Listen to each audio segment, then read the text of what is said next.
जय हिंद दोस्तों, आप सभी का स्वागत है आपका अपना यूट्यूब चैनल एग्ज़ाम पेज पर। आज का वीडियो जीडी स्पेशल यानी एसएससी के जीडी के लिए हम खास तौर पर ये बनाए हैं। जो साइंस से रिलेटेड जितना भी जीएस के क्वेश्चन हैं यानी जनरल साइंस के, वो इस वीडियो में मिलेगा। जैसे जैसे आप आगे बढ़ेंगे तो अच्छे अच्छे क्वेश्चन इसमें हैं, तो आप इसको देखें। और आपसे एक गुजारिश होगा कि आप इस चैनल को ज़रूर सब्सक्राइब कर दें। यदि वीडियो पसंद आए तो वीडियो को लाइक करें और कमेंट करके हमें ज़रूर बताएं, ताकि हम और अच्छा क्वेश्चन लेकर के आएँ। तो हम लेते हैं पहला क्वेश्चन, इसमें देखते हैं। इसमें कहता है सेल नाम किस जीव के वैज्ञानिक ने सर्वप्रथम दिया था। सेल यानी कोशिका, कोशिका का नाम सेल किसने सबसे पहले बताया था। कोशिका का नाम सेल सबसे पहले किसने बताया था। तो इसमें आंसर दिया हुआ ऑप्शन फ्लेमिंग, लुमेनहॉक, रॉबर्ट हुक और ब्राउन। तो कोशिका का खोज रॉबर्ट हुक ने ही किया था 1665 ईस्वी में। जो मधुमक्खी के छत्ते की तरह दिखता था, हर एक कंपार्टमेंट को सेल कहा गया। ये छोटे छोटे कमरे की तरह था, इसलिए इसका नाम उसने सेल रख दिया था और रॉबर्ट हुक इसका आंसर होगा। तो हम सी के साथ जाएंगे। कोशिका यानी सेल का सेल नाम रॉबर्ट हुक ने सर्वप्रथम 1665 ईस्वी में दिया था। अब अगला क्वेश्चन है। अगला क्वेश्चन, कोशिका में राइबोसोम की अनुपस्थित में निम्न में से कौन सा कार्य संपादित नहीं होगा। यानी राइबोसोम की अनुपस्थित में, तो राइबोसोम कहाँ पर होता है, तो ये हमें पहले समझना होगा। तो राइबोसोम क्या होता है, ये दो जगह होगा, एक माइटोकॉन्ड्रिया के ऊपर होता है और एक न्यूक्लियस में क्रोमोसोम्स के ऊपर होता है, जिसका काम होता है प्रोटीन का संश्लेषण करना। ये प्रोटीन के संश्लेषण में ये आवश्यक है। तो कहता है राइबोसोम जब यदि नहीं रहेगा, अनुपस्थित होगा, तो कौन सा काम नहीं होगा, तो प्रोटीन का संश्लेषण नहीं होगा। इसमें ऑप्शन था श्वसन, उत्सर्जन, कार्बोहाइड्रेट का संश्लेषण और प्रोटीन का संश्लेषण। तो राइबोसोम की वजह से प्रोटीन का संश्लेषण होता है, तो यहाँ पर हमारा आंसर क्या हो जाएगा, सी। अगला क्वेश्चन है, कोशिका का ऊर्जागृह किसको कहा जाता है। यानी power house of the cell किसको कहते हैं। कोशिका का ऊर्जागृह, ऊर्जागृह का मतलब हो गया power house of the cell. ये बहुत ही फेमस क्वेश्चन है, कई बार पेपर में आया है। पावर हाउस, पावर हाउस किसको कहा जाता है, तो ये माइटोकॉन्ड्रिया को कोशिका का पावर हाउस कहा जाता है। यानी सेल का पावर हाउस माइटोकॉन्ड्रिया को कहा जाता है। तो सी हमारा आंसर होगा। अगला क्वेश्चन है, निम्नलिखित में से सबसे बड़ा कोशिकांग कौन सा है। तो इसमें चार ऑप्शन दिए हुए हैं। निम्नलिखित में से सबसे बड़ा कोशिकांग, तो पहला है गुणसूत्र, दूसरा है माइटोकॉन्ड्रिया, तीसरा है प्लास्टिड और चौथा है गोल्जी काय। तो सबसे बड़ा कोशिकांग क्या होता है, प्लास्टिड होता है, जो सिर्फ प्लांट सेल में पाया जाता है। तो प्लास्टिड हमारा यहाँ पर आंसर होगा। ये चार ऑप्शंस दिए हुए हैं, तो इसमें सबसे बड़ा प्लास्टिड होता है, जो प्लांट सेल में पाया जाता है। कहाँ पाया जाता है, प्लांट सेल में, यानी पादप कोशिका में ये पाया जाता है। पादप कोशिका में ये प्लास्टिड पाया जाता है। तो हमारा आंसर क्या हो जाएगा, सी, जो सबसे बड़ा कोशिकांग है। तो ये सी के साथ जाएंगे। अगला क्वेश्चन है, कोशिका श्वसन का सक्रिय स्थल है। कोशिका का श्वसन कहाँ होता है, कोशिका श्वसन का सक्रिय स्थल। तो कोशिका श्वसन यहाँ पर ऑप्शन दिया हुआ है गोल्जी काय यानी गोल्गी एपरेटस, माइटोकॉन्ड्रिया, राइबोसोम और लाइसोसोम्स में। तो कोशिका का श्वसन माइटोकॉन्ड्रिया में होता है। तो हमारा आंसर क्या हो जाएगा, बी। तो बी ऑप्शन के साथ हम जाएंगे यहाँ पर। तो माइटोकॉन्ड्रिया हमारा क्या हो जाएगा, ऑप्शन सही होगा। अगला क्वेश्चन है, कोशिका की आत्महत्या की थैली किसको कहा जाता है। यानी सुसाइडियल बैग, सेल का सुसाइडियल बैग क्या होता है। तो यहाँ पर लाइसोसोम्स, राइबोसोम्स, न्यूक्लियोसोम्स, गोल्जी काय। तो कोशिका की आत्महत्या की थैली हम किसको कहते हैं, लाइसोसोम्स को। तो हम ए के साथ जाएंगे। ये सारे क्वेश्चन बहुत ही उपयोगी है, आप जो भी एग्ज़ाम देते हैं उसमें तो आता ही आता है, और पिछले कई एग्ज़ाम में ये क्वेश्चन सब दोहराए गए हैं। तो इस क्वेश्चन को ज़रूर देखिए और इस वीडियो को आप शेयर करें, सब्सक्राइब करें चैनल को, और कमेंट करके हमें ज़रूर बताएं कि ताकि हम और अच्छा क्वेश्चन लेकर के आएँ आपका। क्योंकि सामने एक बहुत ही महत्वपूर्ण एग्ज़ाम आपके सामने है, एसएससी जीडी का, जो वैकेंसी आ चुका है और इसके फॉर्म भरने शुरू हो चुके हैं। तो आप भी इसका फॉर्म भरें, जल्दी करें और हमारे साथ इसकी तैयारी करें। आप मेहनत करें, हमारा प्रयास रहेगा और आप इसमें सफल ज़रूर होंगे। तो इस चैनल को ज़रूर सब्सक्राइब कर दीजिए और दोस्तों को बताइए कि हम और अच्छे क्वेश्चन लेकर के आएँ आपके पास, ताकि आपकी तैयारी में कोई कसर ना रहे। तो हम लेते हैं अगला क्वेश्चन। अब इसमें कहता है कि जीव द्रव शब्द का सर्वप्रथम प्रयोग किसने किया था। यहाँ पे कौन सबसे पहले बोला था, प्रयोग किसने किया था, जीव द्रव शब्द का सबसे प्रयोग सर्वप्रथम किसने किया था। यहाँ पे ये प्रयोग छूट गया था, तो जीव द्रव शब्द का सर्वप्रथम प्रयोग किसने किया था।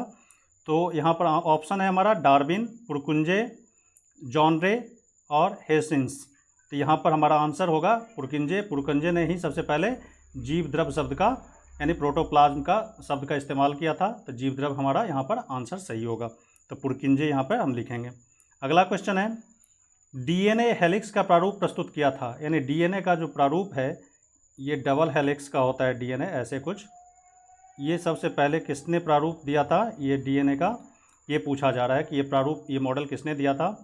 तो यहाँ पर दिया हुआ है नॉल और रस्का ने, यहाँ पे का नहीं है, और वॉटसन तथा क्रीक ने, खुराना ने, प्रेस्टले ने।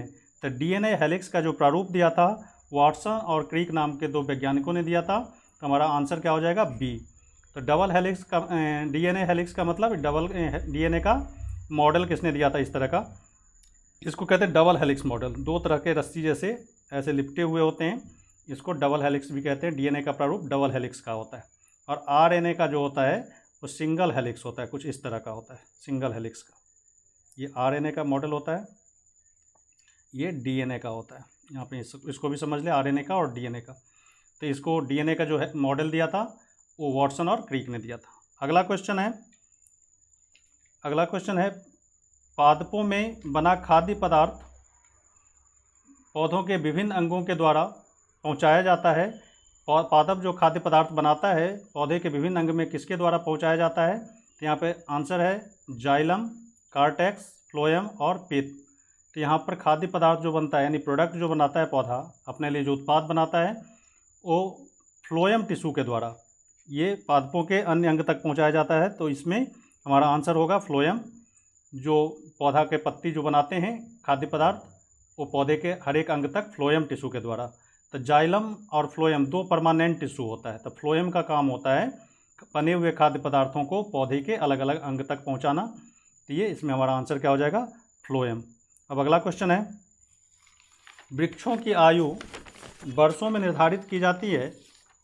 वृक्षों की आयु हम कैसे निकालते हैं, इसका ऑप्शन दिया हुआ है, इसके भार के द्वारा, इसकी ऊंचाई के द्वारा, तथा तीसरा ऑप्शन है इसमें वार्षिक वलयों की संख्या के आधार पर, इसके जड़ों की लंबाई द्वारा। तो कहते हैं वृक्षों की आयु हम कैसे निकालते हैं, तो इसमें वार्षिक वलय, जितना पुराना होता जाएगा पेड़ इसमें वलय की संख्या बढ़ती जाएगी, रिंग बढ़ता जाता है इसका। जब हम क्रॉस सेक्शनल देखते हैं तो इसमें रिंगों की संख्या बढ़ती चली जाती है। तो वलय को देख करके हम इसके आयु निर्धारित करते हैं पेड़ का। तो हमारा आंसर क्या हो जाएगा, सी। इसमें वार्षिक वलयों की संख्या के आधार पर हम वृक्ष की आयु को निर्धारित करते हैं। तो सी हमारा आंसर हो जाएगा। अगला क्वेश्चन है, निम्न में से किसको आनुवंशिकी का पिता कहा जाता है। आनुवंशिकी का पिता किसको कहा जाता है, जनक किसको कहा जाता है, डार्विन, मेंडल, यहाँ पर है बीजमान और डी ब्रीज। तो आनुवंशिकी का पिता कहा जाता है किसको, मेंडल को। तो हमारा आंसर क्या हो जाएगा, सी, मेंडल हमारा आंसर होगा। अगला क्वेश्चन है, मेंडल ने किस पौधे पर संकरण प्रयोग किया था। हाइब्रिडाइजेशन वाला जो प्रयोग किया था वो हाइब्रिड वाला, ये कौन किया था, मेंडल ने। अब पूछ रहा है कि किस पौधों पे किया था। तो पहला है चिकन पी तो कुछ होता ही नहीं है, पिजन पी, गार्डन पी, जंगली मटर। तो उसने गार्डन पी, अपने बगीचे में जो मटर के पौधे थे उस पर उसने प्रयोग किया था संकरण का। तो ये आंसर हमारा क्या हो जाएगा, गार्डन पी। तो ये हमारा आंसर सही होगा। अगला क्वेश्चन है, एक वृक्ष के पुराने तनों की अनुप्रस्थ काट में 50 वार्षिक वलय है, यानी 50 रिंग है उसमें। वलय मतलब वहाँ रिंग। तो कहता है वृक्ष की आयु कितना होगा, जितने वलय होंगे उतना साल पुराना वो वृक्ष होगा। तो वहाँ पर वृक्ष कितना साल पुराना है, तो 50 वर्ष। तो हमारा आंसर क्या हो जाएगा, 50 वर्ष। तो सी आंसर हमारा सही होगा। अगला क्वेश्चन कहता है, मेंडल ने मटर के पौधों का चयन किया क्योंकि मेंडल ने आनुवंशिकी प्रयोग के लिए मटर का ही पौधा क्यों चुना। अब इस समय 4 ऑप्शन दिए हुए हैं। पहला कहता है वे सस्ते थे, दूसरा कहता है वे आसानी से उपलब्ध थे, तीसरा कहता है इनमें विपर्यायी लक्षण उपस्थित थे। चौथा कहता है इसका आर्थिक महत्व अधिक है। तो यहाँ पर विपर्यायी लक्षण मतलब हो गया विपरीत लक्षण वाले थे, अपोजिट कैरेक्टर वाले थे। इसका कैरेक्टर बहुत ज़्यादा था, जिसके कारण उसने मटर के पौधे को ही चुना। इसमें वेरिएंस ज़्यादा था, इसलिए उसने मटर के पौधे को चुना। तो इसमें हमारा आंसर क्या हो जाएगा, सी, कि मंडल ने मटर का पौधा का चयन इसलिए किया क्योंकि इसमें विपर्यायी लक्षण उपस्थित थे। तो सी आंसर हमारा यहाँ पर सही होगा। अगला क्वेश्चन है, जीन्स बने होते हैं। जीन शब्द आपने सुना होगा, जीन्स ये किससे बने होते हैं, जीन्स। तो जीन्स डीएनए के, तो यहाँ पर आंसर हमारा क्या हो जाएगा, डीएनए। अगला क्वेश्चन है, हरगोविंद खुराना, इसका नाम सुना होगा आपने, इसे नोबेल प्राइज़ मिला था हरगोविंद खुराना को किस आविष्कार के लिए सम्मानित किया गया। पहला है प्रोटीन संश्लेषण के लिए, दूसरा है जीन संश्लेषण के लिए, तीसरा है नाइट्रोजन क्षारों का संश्लेषण, चौथा है इनमें से कोई नहीं। तो हरगोविंद खुराना को जो सम्मानित किया गया था, नोबेल प्राइज़ दिया गया था, वो जीन संश्लेषण के लिए दिया गया था। तो हमारा आंसर क्या हो जाएगा यहाँ पर, बी आंसर हमारा सही होगा। अगला कहता है, प्रयोगशाला में सर्वप्रथम डीएनए का संश्लेषण किया था। तो प्रयोगशाला में डीएनए का संश्लेषण सबसे पहले खुराना साहब ने ही किया था, हरगोविंद खुराना ने। तो हमारा आंसर क्या हो जाएगा, बी। ऑप्शन और भी दिए हुए थे, मिलर, डीब्रीज, कैल्विन ने। तो यहाँ पर हम खुराना के साथ जाएंगे। तो डीएनए का जो संश्लेषण पहली बार किया था सर्वप्रथम, वो हरगोविंद खुराना ही थे। तो हमारा आंसर क्या हो जाएगा, बी। अगला क्वेश्चन है, जीन शब्द का सर्वप्रथम प्रयोग किसने किया। जीन शब्द का सर्वप्रथम प्रयोग किसने किया। तो ऑप्शन है बाल्डेयर ने, दूसरा है वॉटसन ने, तीसरा है क्रिक, चौथा है जोहानसन ने। तो जीन शब्द का सबसे पहले प्रयोग जोहानसन ने किया था।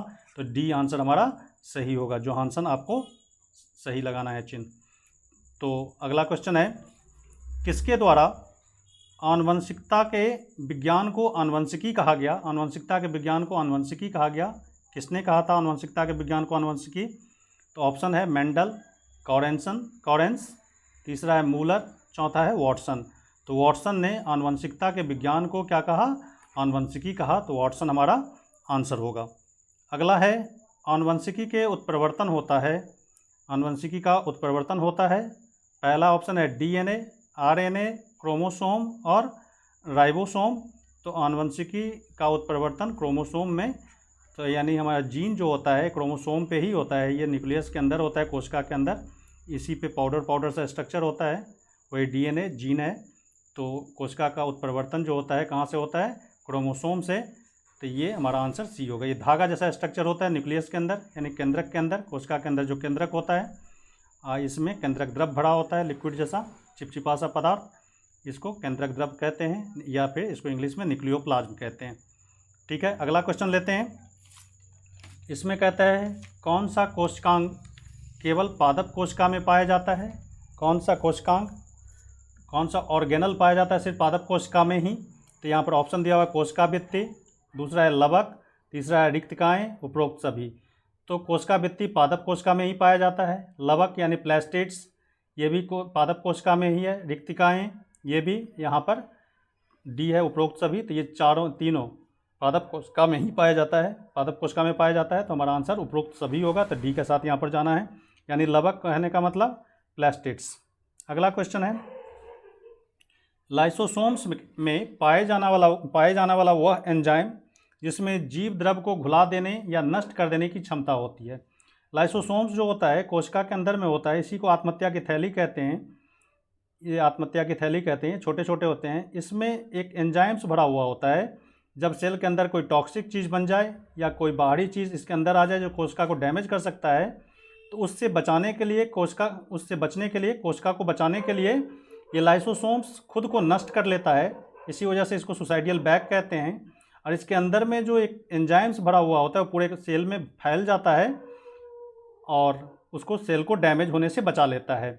उस एंजाइम का नाम है, यहाँ पर 4 ऑप्शन दिए हुए हैं, उसी एंजाइम का नाम पता करना है। यहाँ पर लाइसोसोम्स के अंदर में जो एंजाइम पाया जाता है और जिसमें जीव द्रव को घुला देने या नष्ट करने की क्षमता होती है, उसे क्या कहते हैं। तो इसमें है cell sap, cytoplasm, nucleoplasm, hydrolytic enzyme. तो लाइसोसोम्स के अंदर में जो एंजाइम पाया जाता है उसका नाम है हाइड्रोलाइटिक एंजाइम। तो डी ऑप्शन हमारा सही होगा। अगला क्वेश्चन कहता है कि निम्नलिखित में कौन सा कोशिकांग डीएनए रखता है, किसमें डीएनए होता है। तो यहाँ पर ऑप्शन दिया हुआ है सेंट्रियोल, गोल्जी काय, लाइसोसोम्स और माइटोकॉन्ड्रिया। तो डीएनए प्लांट से जंतु कोशिका में माइटोकॉन्ड्रिया और न्यूक्लियस दोनों में होता है, तो यहाँ पर माइटोकॉन्ड्रिया है, तो माइटोकॉन्ड्रिया के साथ जाना है। तो डीएनए कहाँ पर होता है, माइटोकॉन्ड्रिया में, तो ये माइटोकॉन्ड्रिया हमारा आंसर होगा।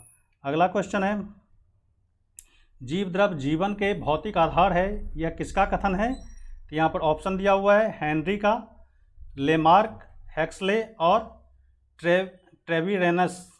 यानी जीव द्रव जीवन का भौतिक आधार है, ये किसने कहा था। तो हेलेक्स ने कहा था, हेलेक्सले ने। तो हमारा आंसर सी होगा, सी के साथ हमें जाना है यहाँ पर। तो अगला क्वेश्चन है पादप में जल तथा खनिज लवणों का संचालन किसके द्वारा होता है। जल तथा खनिज लवण, तो हमेशा याद रखें जल और खनिज लवण है, जौ से जल, जौ से जाइलम। तो हमें याद रखना है कि जल तथा खनिज लवण का संचालन जाइलम करता है। ये एक टिश्यू है, परमानेंट टिश्यू होता है प्लांट में। जाइलम और फ्लोएम दो परमानेंट टिश्यू होते हैं, यानी अस्थायी उत्तक होता है। तो जाइलम का काम होता है जल तथा खनिज लवण, यानी रूट जो एब्जॉर्ब करता है उस टिश्यू के रास्ते वो पत्ती तक पहुंचता है। तो ये जाइलम हमारा क्या होगा, यहाँ पर आंसर होगा। अब पत्ती जो खाना बनाता है वो पौधे के अन्य अंगों तक पहुँचाने का काम फ्लोएम टिश्यू करता है। ऐसा भी क्वेश्चन था, पहले हमने देखा था। तो यहाँ पर ये जाइलम होगा, तो आंसर हमारा ए सही होगा। तो आज बस इतना ही, ये सारे आपके लिए बहुत ही उपयोगी सिद्ध होगा ये क्वेश्चन। तो आपसे गुजारिश है कि आप इस चैनल को ज़रूर सब्सक्राइब करें, अपने दोस्तों को बताएं इस चैनल के बारे में, ताकि आगामी परीक्षा जो SSC GD का आने वाला है इसके लिए आपकी तैयारी पूरी हो सके। और इस चैनल को ज़रूर सब्सक्राइब करें, लाइक करें। Thank you very much. मिलते हैं अगले वीडियो में। जय हिंद।